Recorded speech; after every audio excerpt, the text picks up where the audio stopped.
You lost, old man? I do. His vision went white at the edges. Not the star kind, the full white. Brett fights to win. That's everything he taught me. But watching last night, you weren't fighting to win. She had the look of someone who had seen a particular configuration of damage before. In a different context. In an office with... And the Combine was dead, $500 dead. And Elroy had 91 in the bank. The grease never really came out. He had learned that a long time ago. You could scrub with pumice soap until your knuckles bled, and you could hold your hands under hot water until the skin turned red and tight. But the grease always stayed.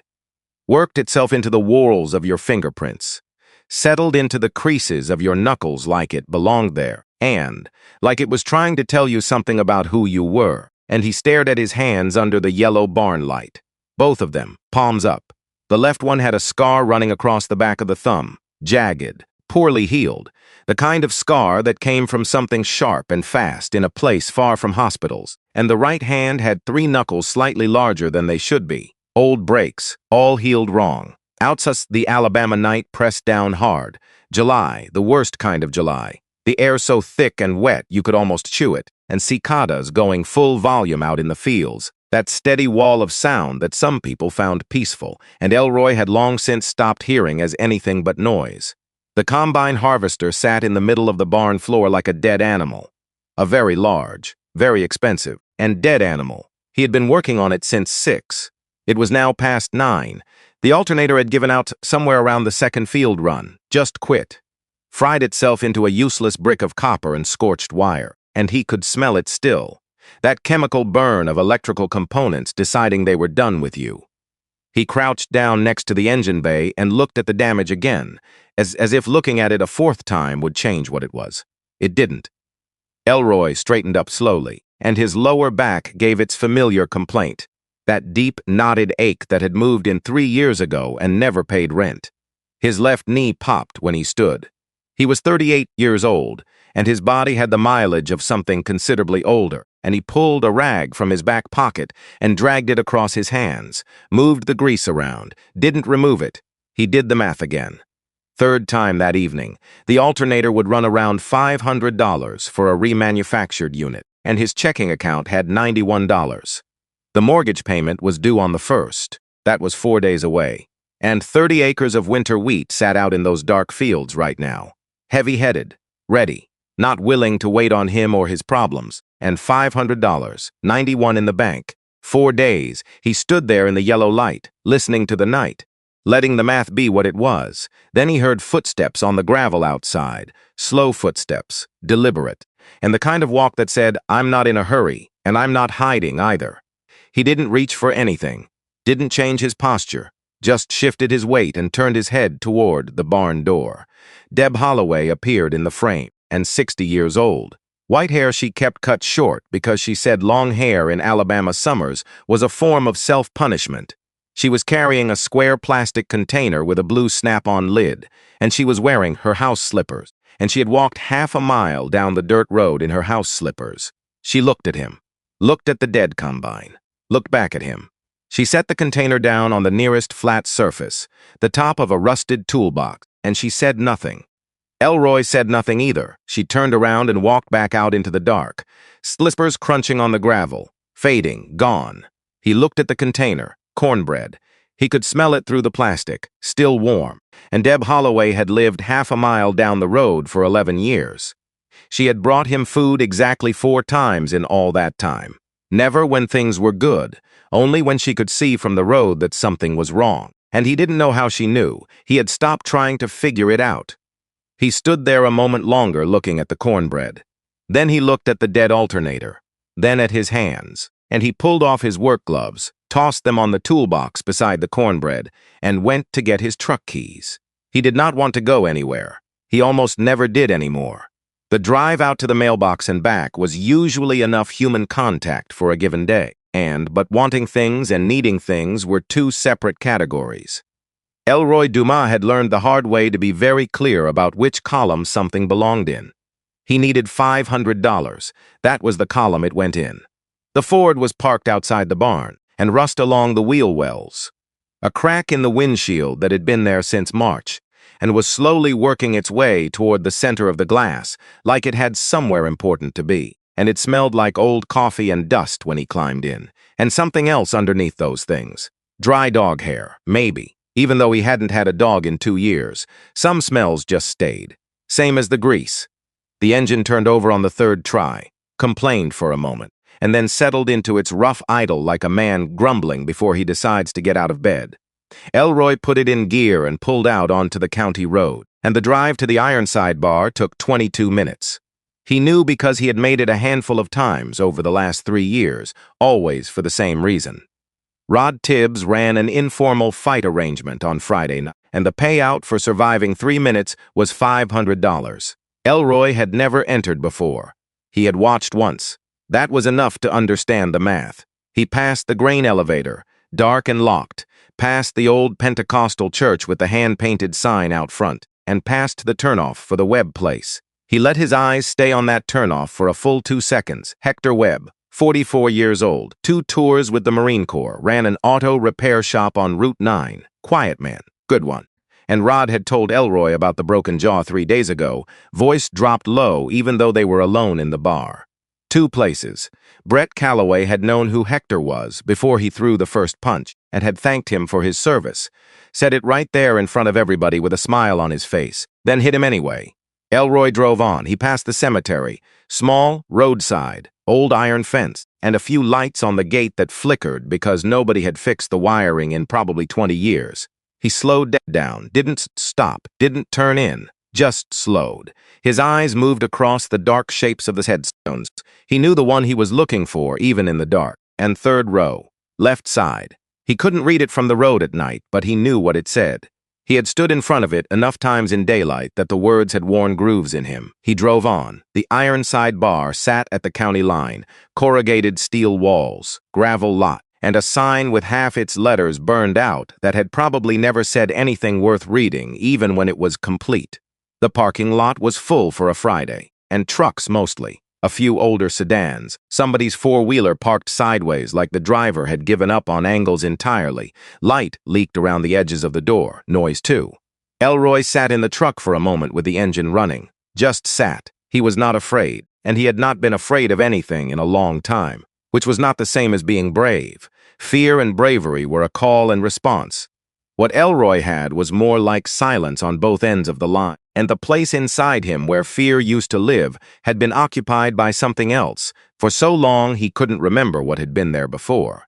He turned off the engine, got out. The gravel crunched under his work boots. The air was thicker out here than it had been at the farm, and more bodies concentrated in one spot. More heat from more lives. He pushed through the door. The noise hit him first, a wall of it, and talking and laughing and glass on glass and somebody's boots on the plywood floor and the jukebox in the far corner, pushing out a country song nobody was listening to.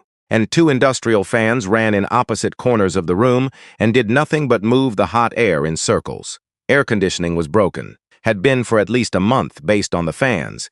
He stood near the back, shoulders rolled forward, making himself smaller than 6'1", and he was wearing the same Carhartt work pants from the barn.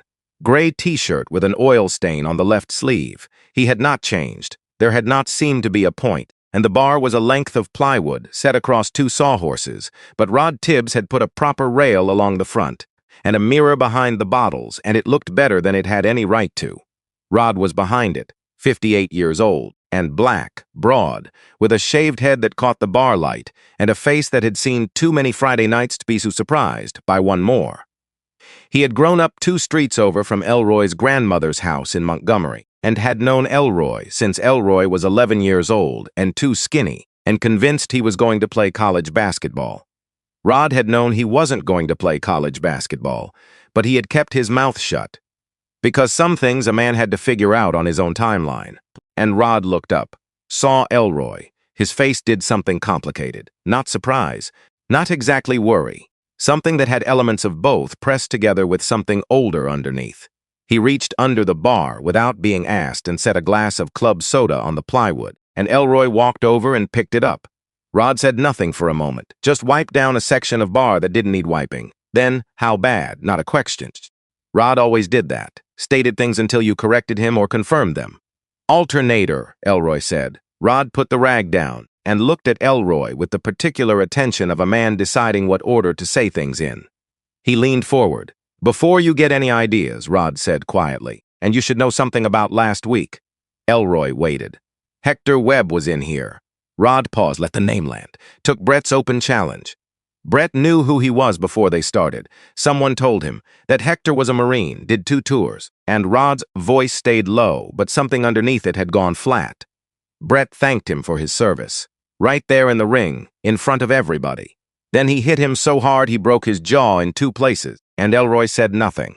The club's soda glass sweated in his hand. Cold water running over his fingers. He knew, Rod said. He wasn't just fighting. He was making a point about something. Elroy looked at his own reflection in the bar mirror, and a tired man in a dirty shirt holding a glass of water with bubbles in it. His right hand tightened around the glass for exactly 1 second. Then it loosened.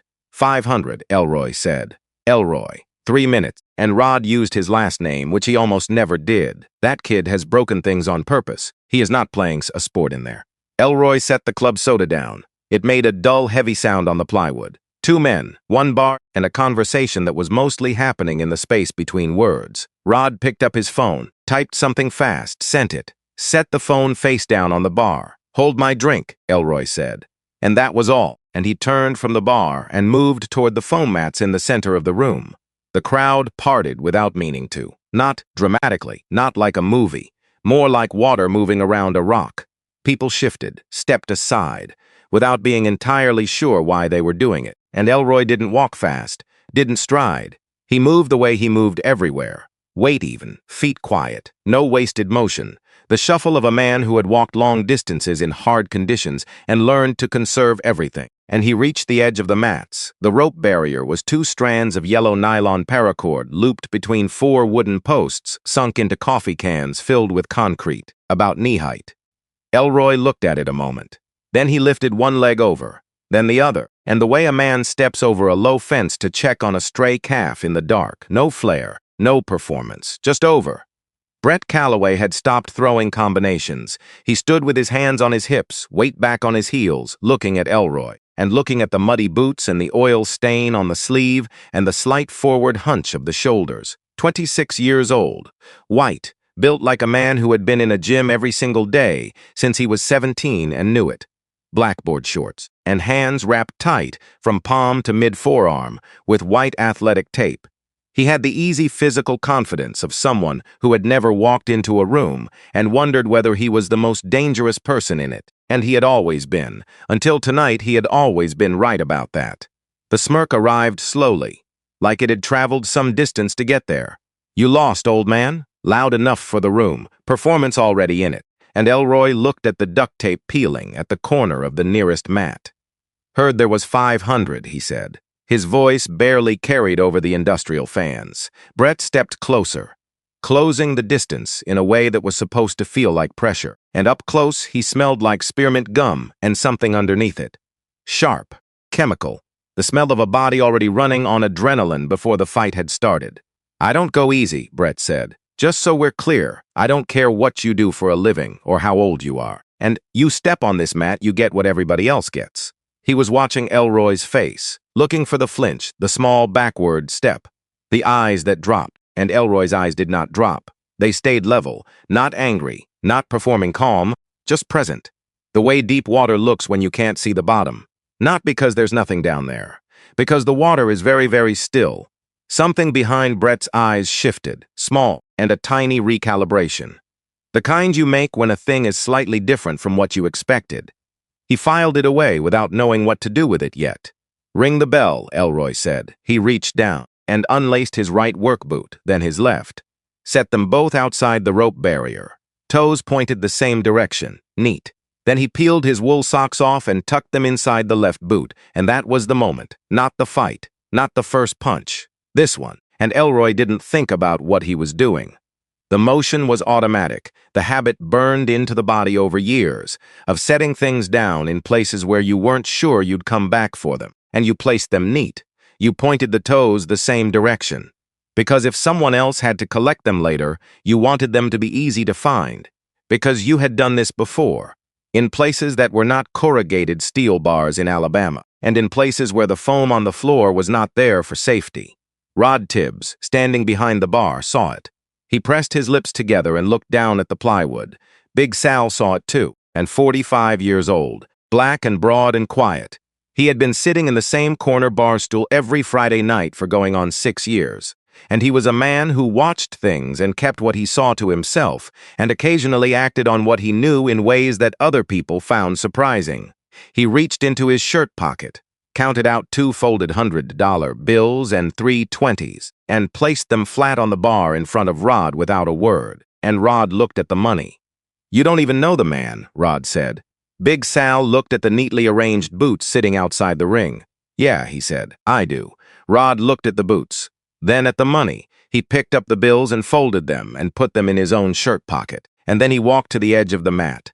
The crowd had found its arrangement around the square. The talkers had gone quiet. The drinkers had stopped drinking, and the jukebox played on in the corner, ignored. Rod looked at Elroy one last time, the look of a man who wants to say something and has already made peace with the fact that he won't.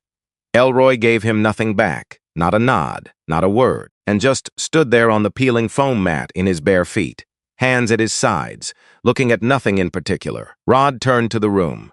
3 minutes, he said, and you go limp, you tap, and or you don't get up, and it's over. And those are the rules. Those are the only rules. Brett bounced on his toes, shook out his wrapped hands, shot a look at the crowd, at the phones already tilted to record. His breathing had changed, sharper, faster, and the hiss of a body loading itself up with everything it needed before the bell.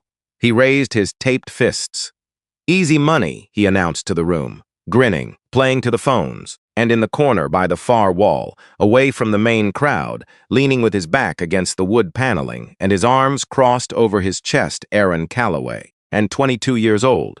Brett's younger brother, same jaw, same dark eyes.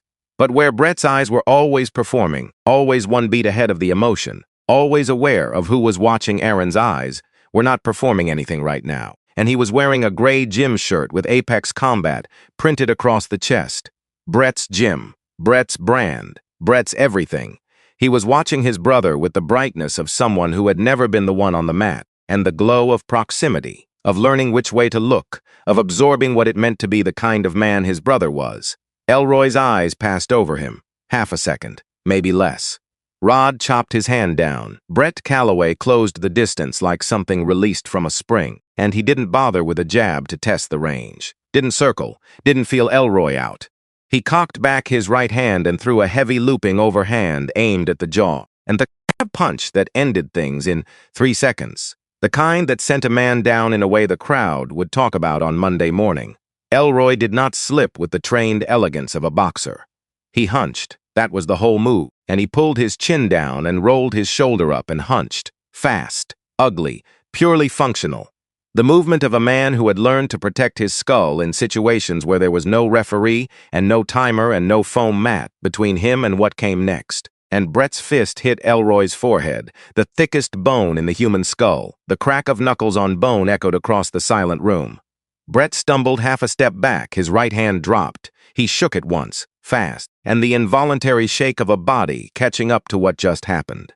He had aimed for the jaw. He had hit a wall. Elroy felt the flash of white light behind his eyes, the immediate bloom of a headache at the base of his skull, and a wave of nausea he rode out by not moving. It hurt. He was 38 years old with bad knees and a lower back that sent him postcards from somewhere unpleasant every winter morning. He was not made of stone, he was not invincible, and he tasted blood from where his cheek had caught his own teeth on impact. He was hurting, and he was exactly where he needed to be.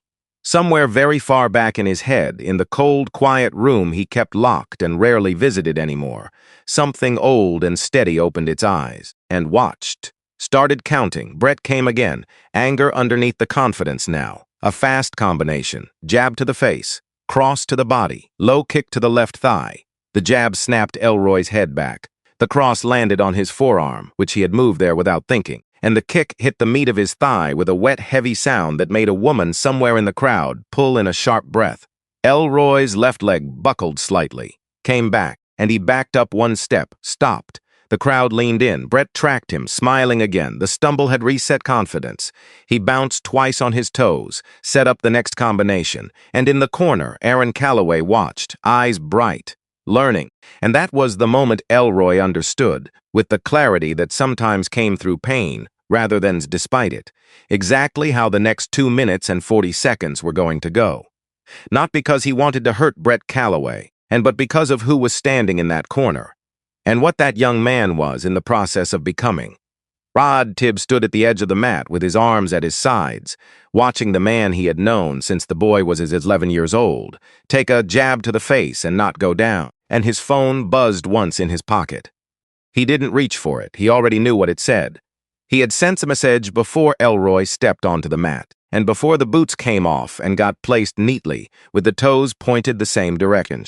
He had sent it the moment he understood what Elroy was going to do, and because Rod Tibbs had known Elroy Dumas for 27 years, and there were things he could read in that man from across a room in bad light, and in what he had read tonight, the moment Elroy set down the club soda and said, "Hold my drink," was that someone was going to need to be there when this was over, and not to help him win, to be there after. Big Sal sat on his corner bar stool and said nothing and watched everything.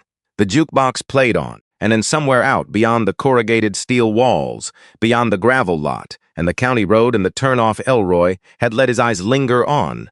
30 acres of winter wheat stood in the dark Alabama fields, patient, and waiting for a man to finish what he had come to do and come home.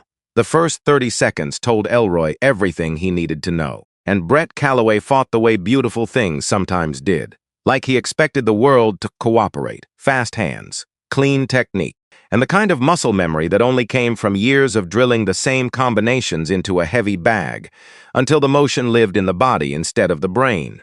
His jab was a metronome, his footwork was light, and his kicks came from the hip with full rotation, the way a good coach teaches, the way a man fights when he has always had time to set his feet. And he was very good, and he had never been in a room where good wasn't enough. Elroy knew that in the first exchange, could read it in the way Brett reset after every combination, a small pause, a tiny window of self-satisfaction, and a fraction of a second where he checked the crowd instead of watching his opponent. That pause was a habit, the habit of a man who had always gotten the response he expected, and who had thrown his combinations and watched people fold and heard the crowd react the way he needed them to react, and the pause had never cost him anything before. Tonight was going to be different, but not yet. Elroy wasn't ready to end it yet. He backed up, let Brett track him, let him throw. He caught what he could on his forearms and his shoulders, and took what he couldn't block and filed it away, where Brett telegraphed the cross with a small dip of his right shoulder before it came. How he always followed the jab with a push kick, right side, aimed at the sternum, and how his left hook loaded up a half beat slower than his right, the way a man's non-dominant hand always does when he starts to get excited. Elroy took notes, the way a tired, dirty farmer takes notes, which is to say quietly, without announcement, and in the part of himself that did not have a name and did not need one. He caught a jab flush on the cheekbone, his head rocked, not stars exactly. The ugly chemical kind that happened when the brain shifted inside the skull faster than it was designed to. And he kept his feet, moved right, put distance between them. The crowd noise shifted. They had expected this to be over already. Brett throwing the overhand right in the first 5 seconds, that was supposed to be the whole story.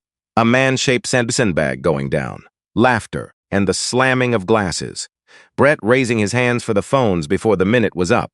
Instead, the sandbag was still standing, still moving, still looking at Brett with those flat, unhurried eyes that did not perform anything, and the crowd didn't know what to do with that. So they got louder, the way people do when something is making them uncomfortable and noise feels like a solution. Brett pushed forward again, jab, cross, and then a high roundhouse kick, his right leg swinging in a wide arc toward Elroy's left temple. Beautiful kick, technically perfect, the kind that showed up on training videos and earned comments about power and speed from people who had never actually been hit, and Elroy didn't try to block it, and he stepped into it, just closed the gap, lunged forward. The roundhouse caught him on the ribs instead of the temple, the shin wrapping around his side rather than snapping across his skull. It hurt, Yes, but not the same kind of hurt as taking a spinning kick to the head, and he shoved. Two hands, straight into Brett's chest, while the man was balanced on one leg with his momentum committed to the kick. It was not a technique, it was not a move with a name in any manual, and it was pushing motion of a man who had shoved a great many things in his life and knew that weight and timing mattered more than elegance. Brett went backward, not flying, not dramatically. He stumbled, and his planted foot caught the edge of the peeling foam mat and slipped, and he went to one knee before he caught himself and came back up. The room saw it. That moment of a 26-year-old MMA fighter being dumped onto his knee by a man in a dirty shirt, and the crowd went silent in a very specific way. The silence of people who had just watched something that didn't fit the story they thought they were in. Brett's face changed. The performance left it. What came behind it was something rawer and smaller, and considerably less pretty, and embarrassment first. Then behind the embarrassment, something that Elroy recognized the way you recognize a sound, dark in the dark, not by seeing it, by feeling it in the chest. Real anger, not the performed anger of a fighter psyching himself up, and the genuine kind, the kind that made men stop fighting smart and start fighting mean. Good. Elroy needed him to stop fighting smart. Brett stalked forward, dropped into a tighter guard, elbows in, hands high, head moving. He was going to abandon the flashy combination and walk Elroy down, chop his legs out, make it ugly on the ground where footwork didn't matter and weight and aggression did. Elroy let him come. The low kick arrived, hard and chopping, aimed at the outside of Elroy's left knee, and the kind of kick that buckled legs if it landed right, and sometimes buckled them even when it didn't. Elroy lifted his leg, checked it, shin against shin. The sound was a wooden crack, like a bat hitting a post, sharp enough that several people in the crowd winced and pulled back. Brett's shin swelled immediately, the skin tightening, the color shifting under the bar light. He planted through the pain and kept coming, which was either impressive or stubborn, and probably both, and he threw an elbow. Short and tight and aimed at the bridge of Elroy's nose, the close-range weapon for when you were too close for punches. Elroy slipped it, not with room to spare. The rough fabric of Brett's hand wrap grazed his cheekbone close enough to leave a faint burn, and close enough that Elroy could smell Brett's deodorant. Some aerosol thing, sharp, synthetic, mixed with the sweat that had broken through it, and under that, fear. Not the fear of losing, and something different. The fear of a young man who was working harder than he had ever worked and could not figure out why it wasn't working. The fear of a body doing everything it knew how to do and finding that it wasn't enough. And Elroy's body recognized that smell at a chemical level before his mind caught up and named it. Brett grabbed him, locked his hands behind Elroy's neck, the Muay Thai clinch, two hands clasped, pulling the head down, setting up the knees, and a good clinch from a bigger, stronger position. The first knee came, driving upward, aimed at the solar plexus. It caught Elroy on the left ribs instead, and there was a sound, not a crack, not a pop, a grinding shift, something deep in the cartilage, and something that moved when it was not supposed to move. Elroy felt it before he heard it, and heard it before his brain finished processing what it meant. His vision went white at the edges, and not the star kind, the full white. The kind the body reserved for when it needed complete attention immediately. He couldn't breathe for 2 full seconds.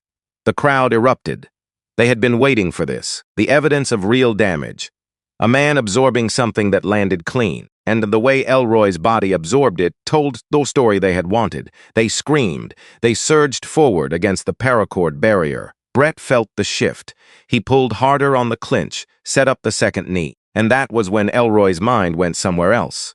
Not far, not completely, just sideways, just a step to the left and back, into a place that did not have a date on it because it lived outside of time, the aerosol deodorant, the fierce sweet underneath it. And he had smelled this before, this exact combination. He had smelled it in a hallway with his boots on broken glass, and a radio earpiece crackling in his left ear, and the weight of body armor pressing down on his chest. And he had come through a doorway fast and low. And there had been a young man on the other side of that doorway. 20 years old, maybe, terrified, hands up, smelling exactly like this. Chemical spray and adrenaline, and underneath both of those things just a person, and just a body trying to stay alive and not knowing how. Elroy had made a call in that hallway. His hands had made it before his mind caught up. They usually did in those moments. and in the years since, in the quiet of the farm and the sleepless 3 o'clock mornings, he lay very still and turned each of those moments over. Examined them, put them back, carried them to the places he carried things that did not have anywhere else to go. He blinked, and Alabama. Friday night, bar light, industrial fans, duct tape on foam mat. He was still in the clinch. He had been gone for maybe a quarter of a second, and Brett capitalized. Second knee drove up hard. Elroy twisted. It caught the same ribs from a different angle. The grinding shift happened again, and this time he made a sound, small, involuntary, and the sound a man makes when his body sends a message that cannot be ignored and will not be reasoned with. The crowd screamed. Brett's hands were still locked behind his head. He was pulling down, setting up a third knee, and his breathing was ragged now, sharp and hissing, the sound of a man pushing past the comfortable distance and into something else. And Elroy stopped fighting the clinch. That was the thing that happened. Not a decision, not a calculation. He ran through steps, a door opening in a dark house, and the thing that had been waiting behind it, walking out into the hall with complete patience, the way things walked out when they had been waiting long enough. He drove both thumbs into the notch above Brett's collarbone, right above the sternum where the collarbones met, and inward and upward, not the throat, and the notch, the soft triangular depression that the body forgot to armor.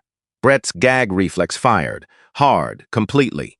His hands came apart instantly, the way hands always came apart when the brain stopped everything else and screamed airway, and when the only thing that existed was the need to get air in and keep it in. Elroy stepped into the sudden space. His left hand found the back of Brett's head, fingers into the gelled hair, gripping. His right forearm swung in a horizontal arc across the side of Brett's jaw, and, not a punch, not a strike with a name that appeared in any curriculum, a forearm bar, a crossface. The gross motor movement of a man who had learned this in a place where there were no rules and no mats and nothing to catch you when you went down. And the torque snapped Brett's neck sideways. His balance came apart. Elroy swept the back calf. They went down together, not clean. Nothing about it was clean. They crashed to the mat in a heap, and Elroy's ribs screamed on impact. His breath went short, and his vision narrowed at the corners. Brett scrambled immediately, fast, the muscle memory of years of training firing even through the shock. He was trying to shrimp his hips, create space, pull half guard, and get to the ground game he had built his whole fighting identity on. Elroy didn't engage with any of it. He dropped his full body weight directly onto Brett's chest, 210 pounds, dense and farm-hardened, and the weight of a man who had been lifting and hauling and pulling things that didn't want to move for 8 years straight. The weight landed, and the air left Brett's lungs in an audible rush, like a bellows emptying. Brett's instinct took over, both hands to Elroy's chest, and pushing, trying to bench press him off, the panicked response of a man running on adrenaline with his brain catching up behind. Elroy swam his arms inside, past the push, past the guard, and he flattened himself across Brett's chest, chin grinding into the cheekbone, the friction of a 2-day beard against skin, creating pressure, displacing.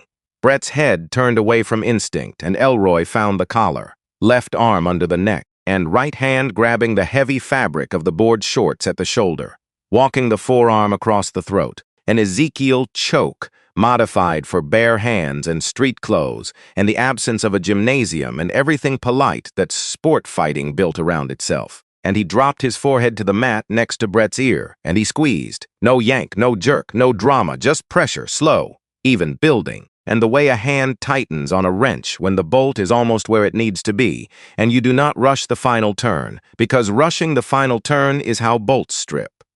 Brett's carotid arteries compressed.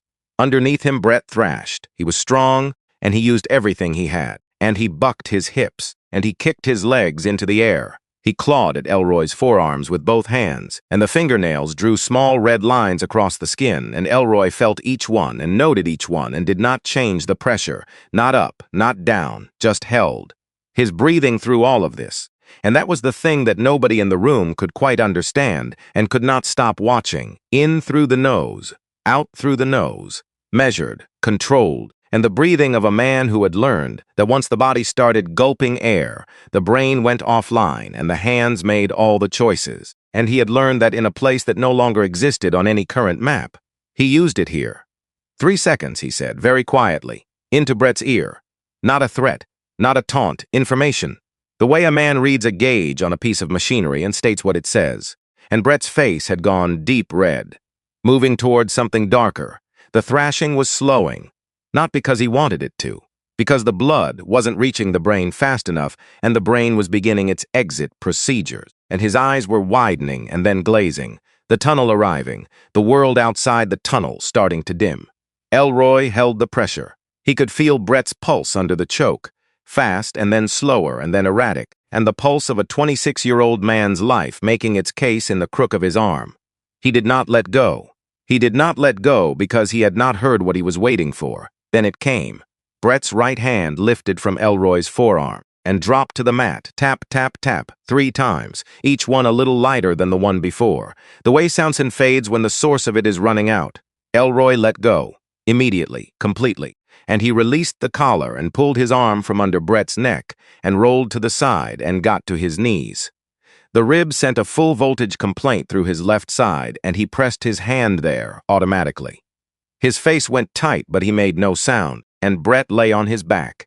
His chest heaved in massive, ragged pulls that shook his whole body, his face cycling from deep red back towards something approaching normal, and the color of a man reclaiming himself from the edge of a place he had never visited before and did not want to revisit. He coughed, kept coughing, rolled slowly onto his side, curled there with his hands at his throat, and the involuntary fetal response of a body that had just been reminded how much it needed air. And his eyes, when they found focus, went to the ceiling.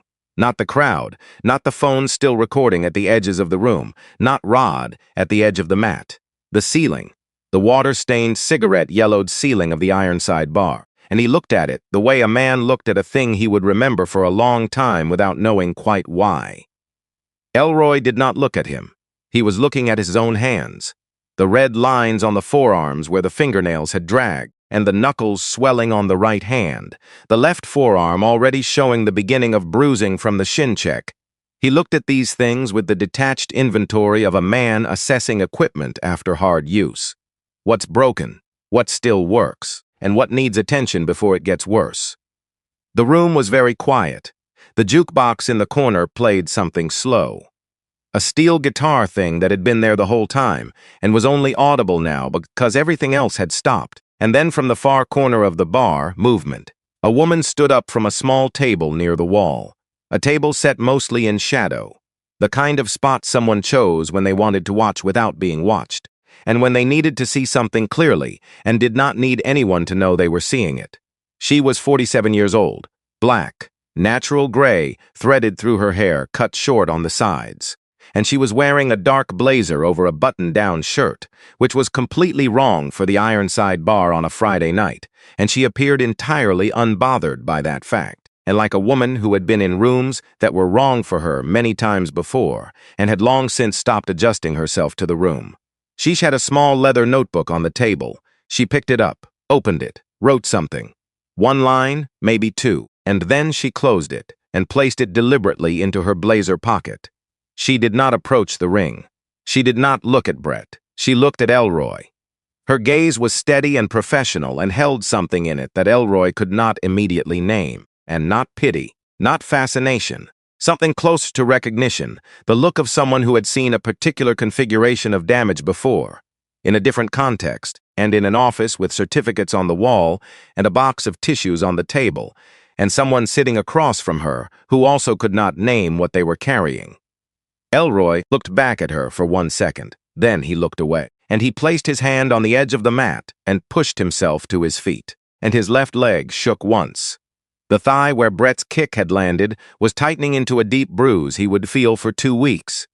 The rib shifted with every breath in a way that made breathing feel like a choice that required commitment.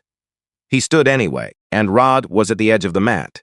Not on it, just there, arms at his sides, holding 5 folded $100 bills in his right hand, the bills slightly damp from being held through the whole 3 minutes, and he extended them. Elroy took the money. The paper was warm. The bills had the heat of Rod's hand in them. Elroy folded them once, put them in the front pocket of his Carhartt work pants. Rod said nothing right away. He was looking at Elroy's face, the swollen cheekbone, and the split inside the lip bleeding thin and slow, the bruising beginning above the left eyebrow. "You need," Rod started. I'm fine, a beat. Elroy, I'm fine, Rod. And Rod closed his mouth, opened it once more, closed it again. He was a man who knew when he had used up his available words with a particular person, and this was that moment. The silence in the room was still there. The crowd had not refound its voice, and they had come in expecting something loud and short and satisfying in the way. Watching someone else's pain could be satisfying when it was packaged right, and when there was a clear winner and a clear loser, and the whole thing was framed so you didn't have to think too hard about what you were actually watching. And they had not gotten that. They had gotten something that didn't have a name that fit neatly on a Friday night. Elroy stepped off the mat, one leg over the paracord, then the other, and he crouched slowly, managing the angle so his ribs didn't torque, and picked up his socks from inside the left boot, sat on a nearby wooden stool and pulled them on. Then the boots, he left the laces untied, and bending forward far enough to tie them was a project for a different moment, and he stood, started for the door. He moved through the gap the crowd made for him, still moving like water around a rock, only quieter now, more careful. The way people moved around things they had reconsidered. He passed the corner table, and the woman with the leather notebook was sitting back down, one hand resting on the closed cover. She looked up as he passed. She did not say anything. She had the look of someone who was very practiced at not saying the first thing, and because the first thing was almost never the useful thing. Because she had learned in rooms far more difficult than this one that silence offered by choice was different from silence imposed by fear, and she knew which kind this was. Elroy did not stop. He passed the bar, and Rod had already gone back behind the plywood counter, watching. He passed Big Sal's corner bar stool. Big Sal had both hands wrapped around a glass of something dark. He was looking at the mat where Brett was sitting now, slowly, one hand still at his throat, and testing that things worked the way they were supposed to work. Rod had a rule. Nobody helped the challenger up. They got up when they got up. Elroy reached the door, pushed through it, and stopped. He stood just outside, one hand still on the door frame, and the July heat hit him immediately, and thick and complete, and the same heat as before, and unchanged and unimpressed by what had happened inside. And he stood there. Not because he had forgotten something. Not because he needed a moment. And he stood because there was a reason to stop, and the reason was still inside the bar, and he had almost walked past it, and almost was not the same as had. He turned back, pushed the door open again. The crowd had broken into smaller groups, finding their footing, and getting back into the noise that made this place what it was. Voices coming back up. Someone had turned the jukebox up louder. Glass was moving again. Aaron Calloway had not moved from his corner, and he was still against the wall. Arms still crossed, but something in his posture had changed since the beginning of the fight. He was not leaning with the comfortable ease of someone watching entertainment, and he was held together in the way a person was held together when something had reconfigured itself inside them, and they were still figuring out what that meant. 22 years old, wearing the Apex combat shirt, looking at his brother on the mat, and at Brett, sitting up slowly with one hand at his throat and his eyes still not quite finding the room. And then Aaron looked up, found Elroy in the doorway. They were on opposite sides of the room. The crowd noise and the jukebox and the industrial fans were between them. This was not a conversation. It was barely an exchange, but something moved between them in it. Not words, and something older than words. The kind of thing that passed between people when one of them had just seen something they were not going to be able to unsee, and the other one knew what that felt like. And Elroy held it for 2 seconds. Then he turned and walked out into the Alabama night for the last time. The heat, the gravel, lot, the untied laces dragging, his truck where he had left it, patient and ugly and reliable in the way that old things sometimes were. He got in and sat in the driver's seat, the seat that had the shape of him pressed into the fabric now, the permanent impression of years of the same weight in the same spot, and he did not start the engine yet. The rib reminded him it existed with every breath, a steady grinding presence in his left side that he was going to have to manage carefully for the next several weeks. His right was swelling, and he could feel it in the way his fingers moved, the slight resistance of tissue that had absorbed impact, and was now doing the slow bureaucratic work of processing it. He reached into his front pocket and took out the folded money, and $500. He held it in his palm in the green glow of the dashboard light. He sat with it, It wasn't a trophy. He had known that before he walked into the bar. It was a transaction, a specific exchange of specific things for a specific outcome. And the math was simple, and the math was the point, and there was no additional meaning to look for in it. And he had traded pieces of his body and a brief ugly visit to a part of himself. He had spent 8 years trying to quietly retire. And in exchange he had received what he needed to fix the machine that would harvest the wheat, that would make the mortgage payment on time. And that was the whole of it. He put the money back in his pocket. Outside, the Alabama night went about its business. Somewhere a truck pulled out of the gravel lot. The jukebox was a faint pulse through the corrugated walls, and a moth hit the outside of his windshield once, twice, then found something more promising. He thought about Aaron Calloway's face, the brightness that had been there at the beginning of the way it had drained out over the course of 3 minutes, and the expressions that replaced it, which had not found its name yet. Still becoming something, still in the process of deciding which way to fall. He had seen that before too, that exact pivot. And that moment in a young man when the thing he thought he was learning turned out to be different from what he was actually learning. And he had to start over from a different starting point with different materials. Some of them made it through that pivot, and some of them didn't. Elroy started the truck.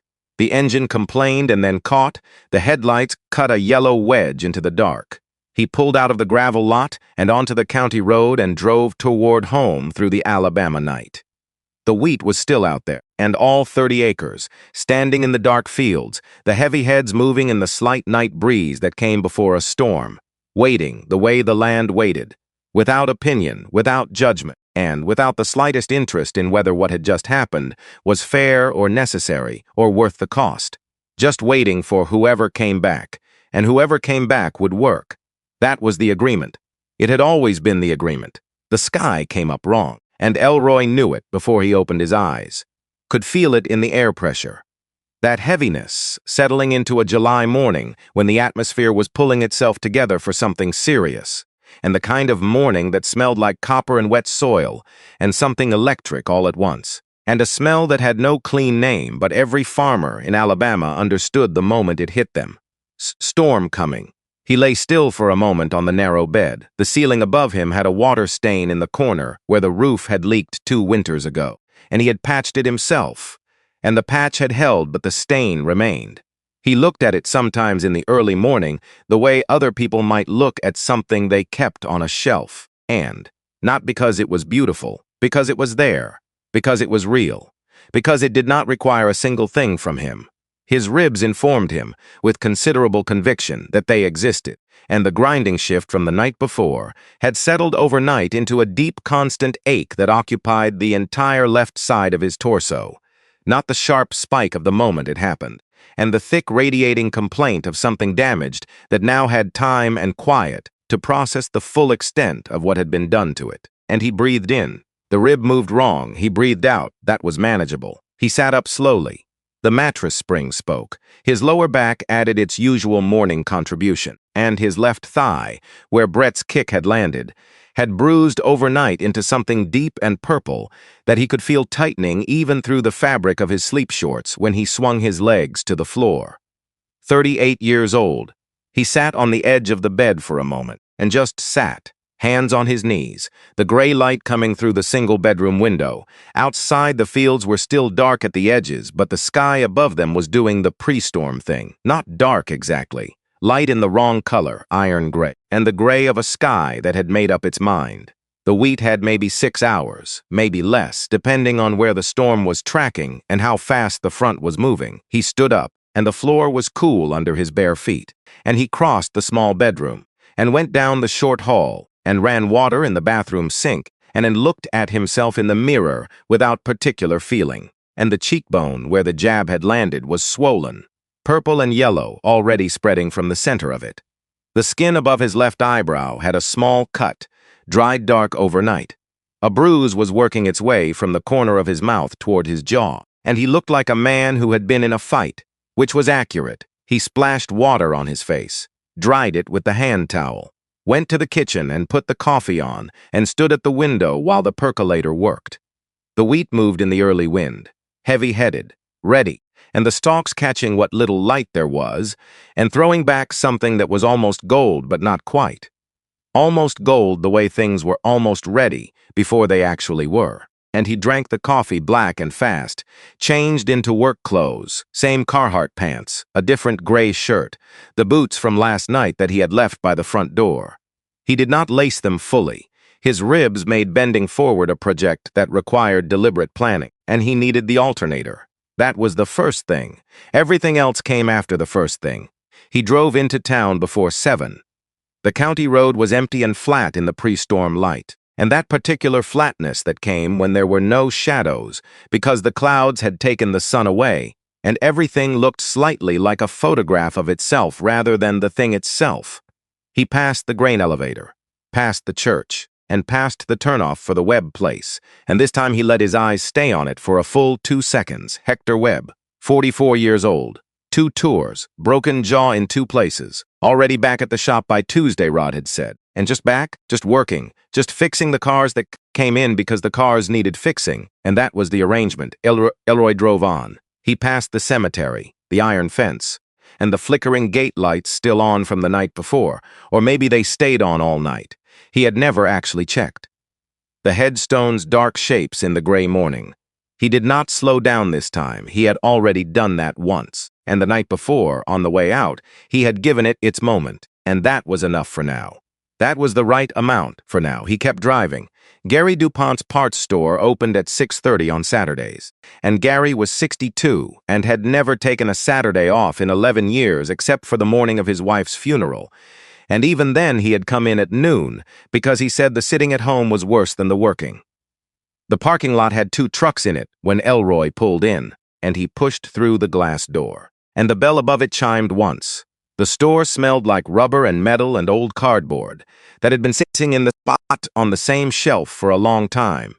Gary was behind the counter, and white-haired and broad, with reading glasses pushed up on his forehead and a coffee mug that said something Elroy couldn't read from the door.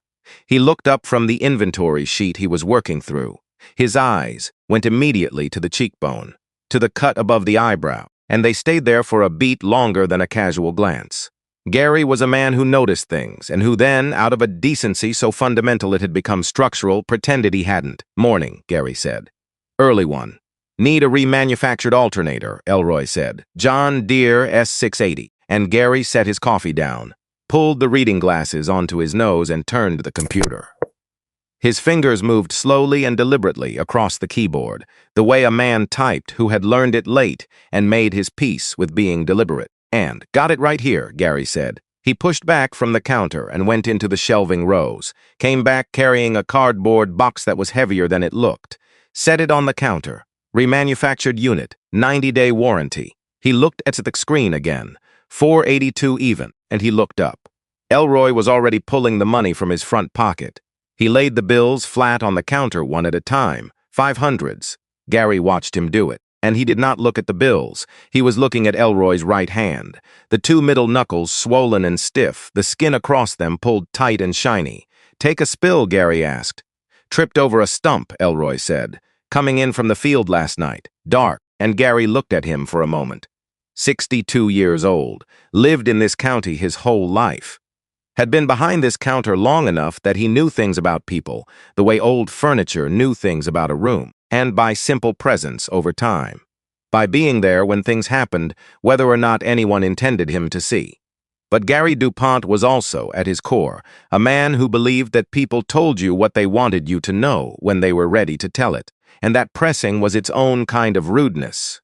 That sometimes the kindest thing you could do for a person was take what they offered and not reach for more. He picked up the 500s, and getting too old to be out in the dark, he said mildly, going to the register. Yeah, Elroy said. Got to watch your step out there, working on it. Gary counted out $18 in change and pushed it across the counter with the receipt, and Elroy took both, folded them together, put them in his shirt pocket. He picked up the cardboard box, heavier than the dead alternator he had pulled out the night before. The weight of something rebuilt, and something that had been taken apart and put back correctly. Storm's coming, Gary said, turning back to his inventory sheet. I know. Better get that wheat in. That's the plan. He carried the box out to the truck, set it on the passenger seat, got in, and the engine started on the second try this morning, which felt like a small concession from the universe. He drove home. The barn was exactly as he had left it. The tools laid out on the floor in the logic of use, and the dead alternator in the engine bay. The cornbread container on top of the rusted toolbox where Deb had set it the night before. He had not touched it since. He set the new box down next to the engine bay, opened it, and lifted the alternator out with both hands, and the motion pulled at his ribs, and he breathed out through his teeth in a short, controlled exhale. Not a gasp, just an acknowledgement of what was happening and a decision about how to work around it. And he set the alternator into position. The first mounting bolt required him to reach deep into the engine bay with his right hand while bracing with his left, and bracing with his left meant pressure on his left side, which meant the rib made its full position known, and he got the bolt threaded, turned it by hand until snug, reached for the socket wrench. Torquing it took 2 deliberate breaths. In, out, turn. He moved to the second bolt. The barn was quiet except for the work and the clink of metal on metal. His own breathing finding its careful rhythm around the damaged rib. The wind picking up outside, moving through the gaps in the corrugated walls and lifting small clouds of dust from the floor and letting them drift, and he was reaching for the third bolt when he heard the car. Not a truck, a car. The sound was different from the trucks that used this road, too quiet on the gravel, the engine smaller, more considered, and he did not stop working. He heard it slow, heard it stop somewhere outside. A car door opened, then nothing. He kept working, torqued the third bolt, moved to the wiring harness. The connectors clicked into place with the clean sound of things finding where they belong, and he was positioning the final mounting bracket when the footsteps came. Slow, uncertain. The footsteps of someone who had walked up to a place and arrived at the edge of the decision about whether they had any business being there. And Elroy straightened, turned. Aaron Calloway stood at the barn door, 22 years old, wearing jeans and a plain white shirt, not the Apex combat shirt from the night before. The change felt deliberate in the way that small choices sometimes were, and like he had stood in front of wherever he slept and thought about what the shirt he put on said about where he was going and what he was going there for. He had Brett's jaw, the same square line of it, and the same dark eyes. But where Brett's eyes last night had been performing even in their anger, and always aware of the audience, and always staging the emotion for whoever was watching, and Aaron's eyes right now were not performing anything, and they were just eyes, looking at a man in a barn who was not particularly glad to see him and was not pretending otherwise. Aaron did not come in, stood in the frame with one hand on the doorpost, not quite inside, and not quite outside. The physical expression of a man who had driven out here and was now negotiating with himself about the next part. Elroy looked at him. Aaron looked back, 5 full seconds of that. "You drove out here," Elroy said. "Not a question." "Yes, sir." And his voice was younger than his face. Or maybe his face was older than his age. The jaw of a grown man, the voice of someone still locating the register it wanted to settle into permanently. "And drove out here to stand in my doorway," Elroy said. "A beat. I wasn't sure if you'd want me to come in." Elroy looked at him another moment, then turned back to the engine bay, picked up the final mounting bracket. "You're here," he said. "May as well." Aaron came in and stopped a few feet inside the door and put his hands in his pockets. He looked at the combine, at the tools on the floor organized in their working logic, and at the cardboard box from Gary's store, open now, the packaging material spilling out one side. He looked at all of this the way a person looked at the evidence of a life they were trying to read. The wind moved through the barn and lifted a small drift of chaff from the floor between them. Let it settle. "How's Brett?" Elroy said. He was not asking out of concern. He was asking because it was the question that cleared the air first. "And sore," Aaron said. "He won't talk about it." A short pause. "He's been on his phone all morning, talking to people. That's his business." "Yes, sir." Elroy positioned the bracket, reached for the wrench. "What do you want?" Elroy said. Flat, not unfriendly, just straight. And Aaron was quiet for a moment.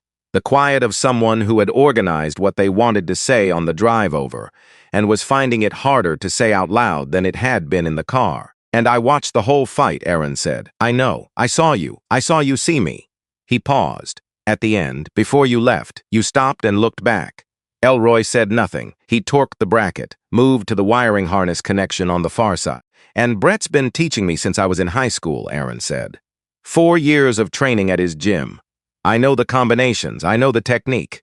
He stopped, and I know how it's supposed to look. All right, what you did last night didn't look like any of that. Elroy pulled the wiring harness connector free from the old bracket position, moved it to the new one. The plastic clip seated itself with a solid click, and that's because it wasn't for looking, Elroy said. Aaron let that sit for a moment. Brett fights to win, Aaron said. That's everything he taught me. Winning is the point, and how you look when you win, how people see you.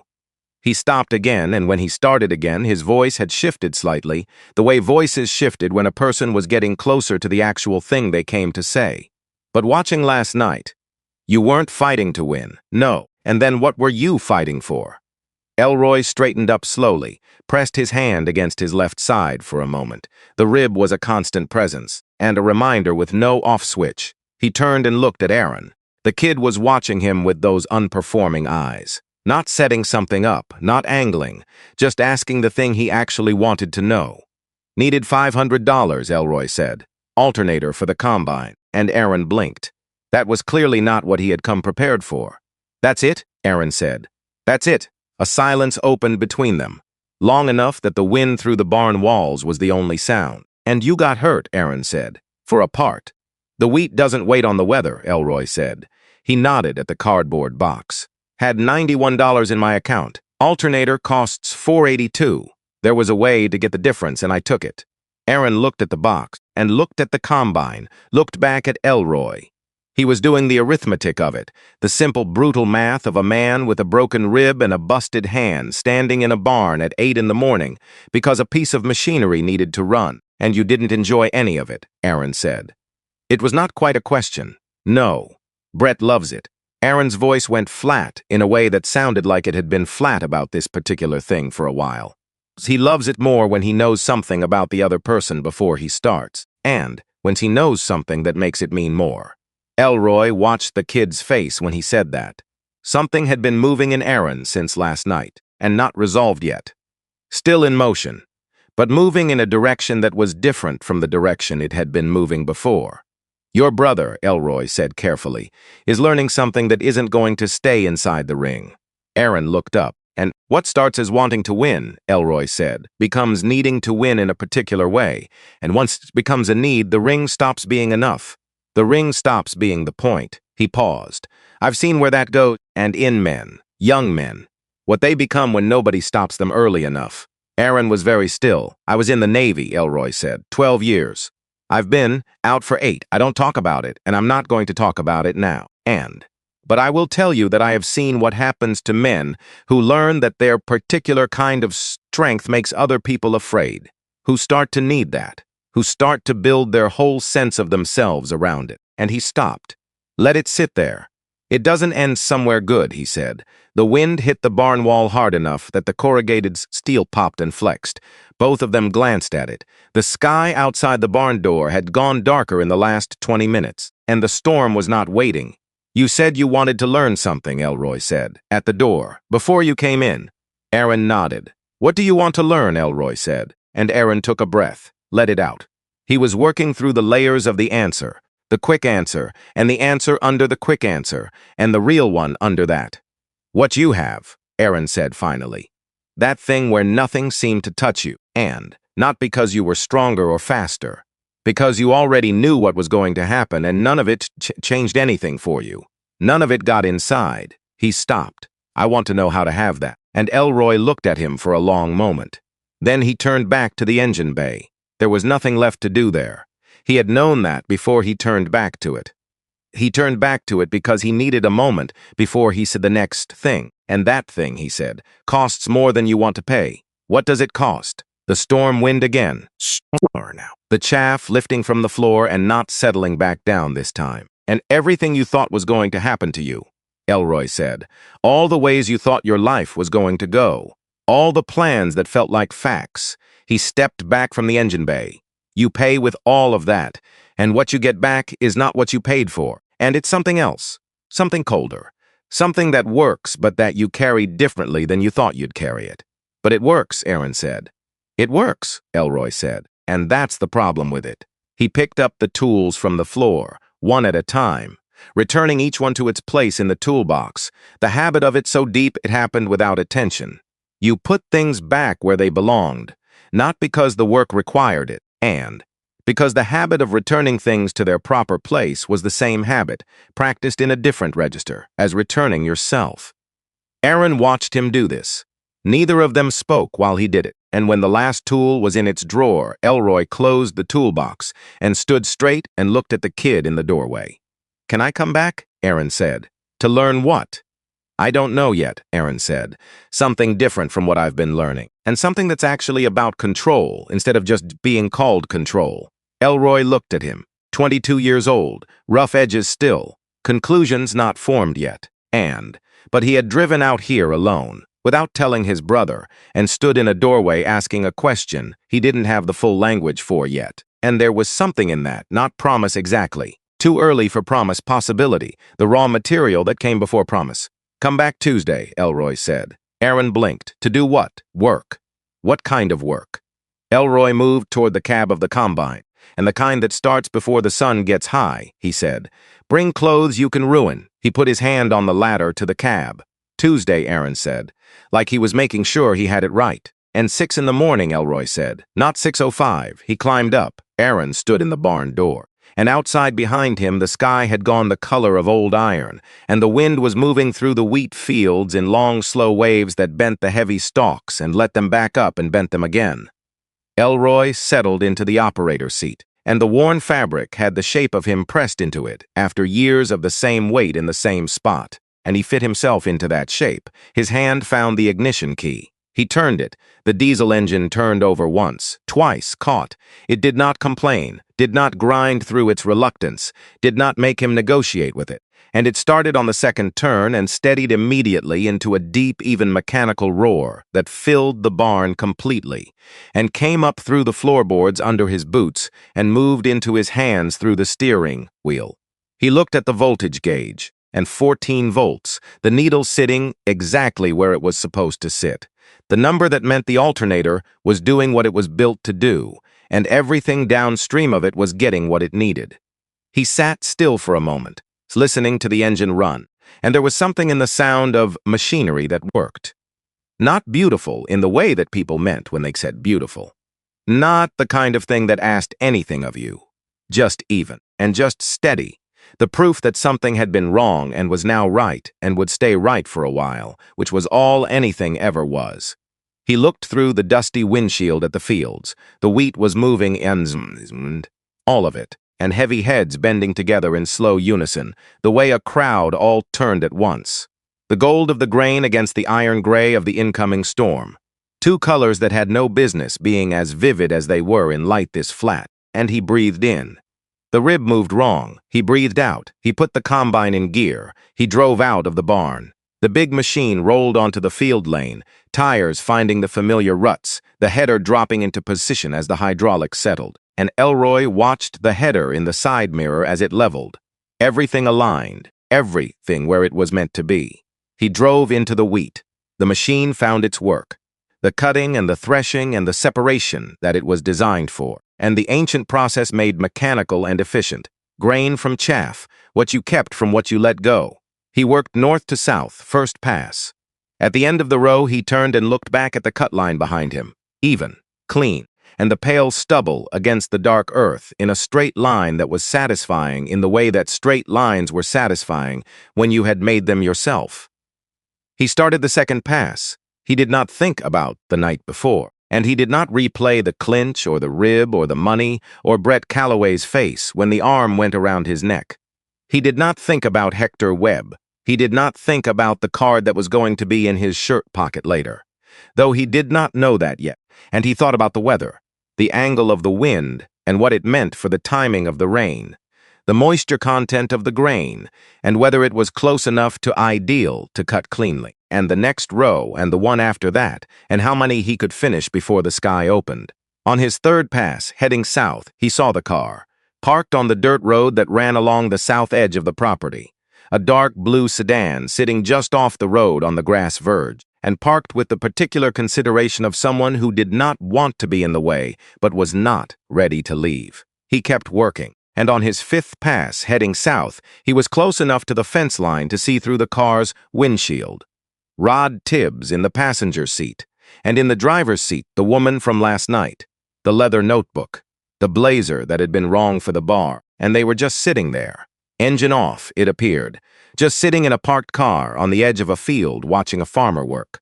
Elroy completed the pass, turned north, and he thought about that for a while. The way you thought about things while your hands were occupied with something else and your mind was free to work on whatever it wanted. And Rod had sent the text before Elroy stepped onto the mat, before the boots came off, before any of it. Which meant Rod had already decided, before the fight started, that there was going to be something on the other side of it that Elroy would need. Not help, not intervention, and just someone present. Just someone who knew what they were looking at and did not need him to explain it. 58 years old, known Elroy since he was 11, and that was what it meant to actually know someone.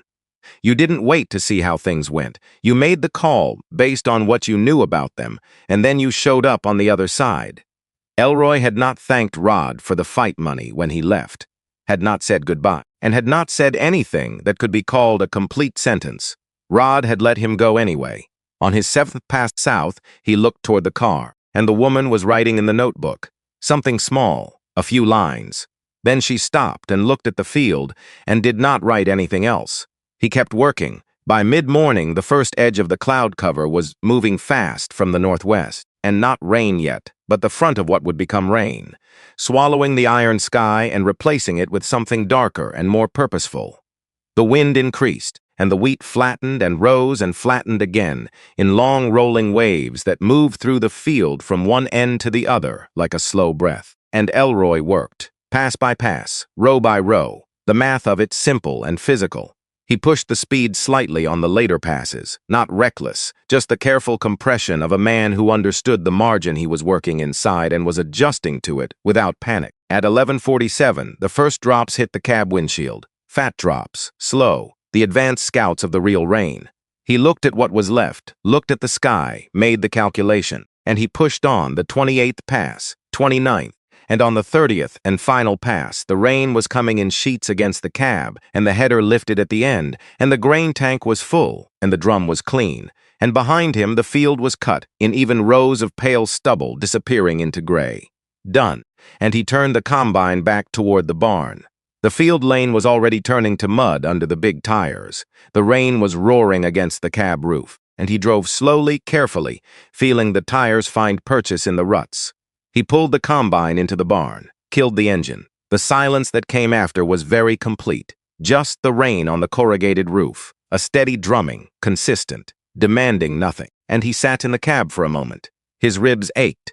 His right hand was stiff in the way that hands became stiff after impact when they had not been properly treated.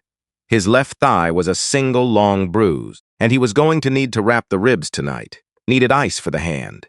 Needed to eat something real and drink more water than he had managed today and sleep for longer than he expected to be able to. He knew all of this. He climbed down from the cab. His feet hit the barn floor, and he walked to the barn doorway and stood there looking out at the rain. The field was gray, a curtain of water where the wheat had been, and the grain in the tank in the barn, the work done. He became aware, slowly, of the blue sedan in his gravel drive. It had pulled in at some point during the last passes. He had not seen it arrive. It was parked now near the barn, engine off, both of them inside, and not getting out. The rain ticked on the car roof, ticked on the barn roof, made a moving river of the gravel drive. After a long moment, the driver's side window came down. And not the door, just the window. The woman looked out at him across 30 feet of rain. She was holding something, a small white rectangle, a card. The rain was already spotting it with dark drops, but she held it out anyway, her arm extended through the open window. Patient and not beckoning, not waving, just holding it there in the rain and waiting, her eyes on him. Elroy stood in the barn doorway for another moment. Then he walked out into the rain, and he crossed the drive in 7 steps. The rain soaked through his shirt immediately, hit his face and his arms and the back of his neck, and he let it because there was no point in doing anything else. He reached the car. He was close enough now to read her face clearly, and she was calm, not performing calm, the real kind. the kind that came from years of sitting across from people in small offices and learning that the silence was not the enemy, and that the silence was often the only place where the actual thing lived. She looked at his face, the bruised cheekbone, the cut eyebrow. She did not react to the damage with the small involuntary expression most people made when they saw it on another person. And she had seen this kind of damage before, in a different context, with a name for what caused it that she kept in files with the names of the men who carried it. She held out the card, and he took it. White card, dark printing, Dr. Sandra Oaks, a phone number. Below it, Community Veterans Outreach, a suite number, a street in town. He held the card in the rain. The corners were going soft. "I'm not going to call you," he said. "I know," she said. And he looked at the card again. "Not because. You don't need to explain," she said. A moment passed between them in the rain. "Rod worries," he said. "Rod worries," she agreed. "And he has been for a while. Rod should mind his own business." "He should," she said. "He won't." Something shifted in Elroy's face. Not a smile. The place where a smile would have been if the materials for one had been more available. "I got the wheat in," he said. "I saw," she said, "and under the wire." "Just under," she agreed. And the way she said it meant more than the words said. He looked at the card one more time, and then he put it in his shirt pocket. He stepped back from the car. She looked at him a moment longer, the looks of someone noting something they would write down later. Not for a file, for themselves. "The offer doesn't expire," she said, "whenever you're ready. Or never. And both are fine." She paused. "Rod has my number too." Then she put the window up. The car started. She pulled out of the gravel drive slowly, the tires finding the edge of the mud carefully, and turned onto the county road and drove away into the rain. And Rod did not look back through the passenger window. He didn't need to. Elroy stood in his driveway in the rain. He stood there for a while, not moving, not thinking in any organized way, and just standing in the rain with the card in his shirt pocket, and the wheat in the barn, and the rib doing what the rib was going to do for the next several weeks, regardless of his feelings about it. Then he walked back to the barn and stood in the doorway, looked out at the gray field, the rows of stubble disappearing into the rain. He thought about Aaron Calloway, and standing in this same doorway a few hours ago in a plain white shirt with his hands in his pockets, asking a question he didn't have the full words for yet. Tuesday, 6 in the morning. He did not know exactly what he was going to teach the kid, not in any complete form, but there were things you learned only with your hands, and things that could not be transferred through words or explained in any room. You got up early. You showed up. You did the work that was in front of you, and then the work after that. And sometimes, and if you were patient enough, and working alongside someone long enough, and the thing you could not say directly found its way into the space between the two of you, and became something the other person could pick up and carry on their own, and that was how it had worked for him once. A long time ago, a different field, a different kind of work, a man who never once named what he was teaching, and whose lessons had taken years to fully arrive. Elroy reached into his shirt pocket, took out the card, Dr. Sandra Oaks, and he turned it over. The back was blank. He stood there holding it. Then he put it back. He went inside. The coffee pot was empty and cold, and he made more and stood at the kitchen window while it worked. And outside the rain came down steady and gray. The barn door was still open. He could see the tail of the combine from the window, just the back end of it, green and large in the yellow light still burning inside, holding the grain. And he opened the cornbread container from the night before. Still good. He took a piece and ate it standing at the window looking at the rain. Took another, drank his coffee. Deb Holloway's cornbread was what it always was, and not elaborate, not trying to be more than it was, just correct in the way that things were correct when they were made by someone who understood exactly what they were making and why. He stood at the window for a long time. His hand moved to his shirt pocket once, and felt the card there, left it. He finished his coffee, set the mug in the sink, went to the bathroom, found the medical tape in the cabinet, stood in front of the mirror and wrapped his ribs himself, and slow and methodical, the tape going around and around until the rib was braced, and breathing was something he could commit to without negotiating. He looked at himself in the mirror when he was done. The bruised cheekbone, the cut eyebrow, and the tape visible through the thin fabric of his shirt. The grease still in the whorls of his fingerprints where the pumice soap had not reached it. A tired man, a man who had done what needed doing. He turned off the bathroom light, and went to bed. He did not dream. He rarely did on nights that followed nights like the one before. And his body went down like something switched off and stayed off. And when it came back, the rain had stopped, and the alarm had not been necessary, and the light coming through the bedroom window was clean gold. The good kind of gold. And the kind that came after a storm had said everything it had to say and moved on. He lay still for a moment and listened to it, and the birds starting up outside, the drip of water from the barn eave, the distant sound of a truck on the county road going somewhere. Tuesday was 3 days away. He sat up. The rib made its case. He acknowledged it and stood anyway. And there was the grain to transfer from the tank to the storage bins, the combine to clean and check after the wet run, the field to walk once the ground dried enough, the mortgage payment to arrange, and a dozen other things behind those things. The work did not stop because you had gotten through one hard part of it. The work just became the next thing. He dressed, laced his boots fully this time. The rib allowed it if he was slow about it. He went to the kitchen, made coffee, and stewed at the window. The field lay cut and quiet in the morning light, the rows of pale stubble running north to south in straight lines from one end to the other. And the storm had moved on and left the air clean, and the light clear, and the field exactly as he had left it. Done. For now. He drank his coffee. He thought about the card in the shirt pocket hanging on the hook by the door. And he thought about Rod sitting in the passenger seat of that car, saying nothing as it drove away.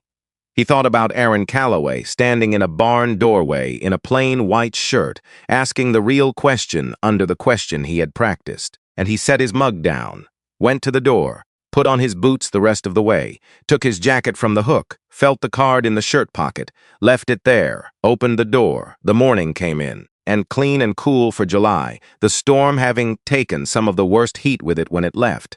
The light was long and golden across the field. The barn door was still open the way he had left it, and he walked out. The gate at the end of the drive was open too. He had not closed it the night before, and had not closed it this morning, and he was not going to close it now. He left it open and walked toward the barn to begin the next part of the work. The land waited, and the way it always had, the way it always would. Without opinion, without judgment, just there, just waiting to see what he did next.